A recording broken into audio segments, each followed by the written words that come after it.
వంశీ గారి దర్శకత్వంలో వచ్చిన one of the famous pictures చెట్టు కింద ప్లేడర్. దీనిలో యాక్టర్ కమ్ రైటర్గా పనిచేసిన తనికెళ్ళ భరణి గారు తన కోసం తాను రాసుకున్న ఒకే ఒక్క డైలాగ్, పాత సామాన్లు కొంటాం.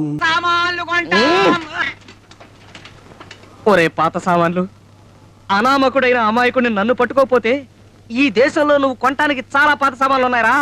ఏ క్షణాన కూలిపోతాయో తెలియని గవర్నమెంట్ బిల్డింగులు, డెఫినెట్ గా పడిపోతాయని తెలిసిన విమానాలు, దువ్వినెట్టి తిప్పితేనే గాని తిరగని రైల్లో ఫ్యాన్లు, కొట్టి కొట్టి చెయ్యి పడిపోయిన చుక్క పొట్టు కూడా నీరు రాలని బోరింగ్ పంపులు, ఇలాంటివి చాలా ఉన్నాయిరా.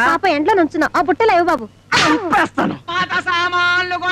కొంటావురా కొంటావు, అమ్మే ఎద ఉండాలి కానీ అప్పడానికి ఆంధ్రదేశాన్ని, బీడీకి బిర్లా టెంపుల్ ని, జీడీకి జంబో జెట్ ని, రేయ్ ఇదిగో అమెరికా సంయుక్త రాష్ట్రాలని ఆవకాయ బద్ద కూడా కొంటావురా ఎదవా. ఓసే కృష్ణ, అలెక్స్ నేను పోతున్నాను. బతుకుంటే బలుసాగు తినైనా భగవంతాన్ని వెతుక్కోవచ్చు, కానీ ఈడు నా సర్వేంద్రియాల్ని తుప్పట్టించేసి పటానికి కొనేసేటట్టున్నాడు. అర్జెంటుగా దీన్ని రిపేర్ చేయించకపోతే అవమానం తప్పదు.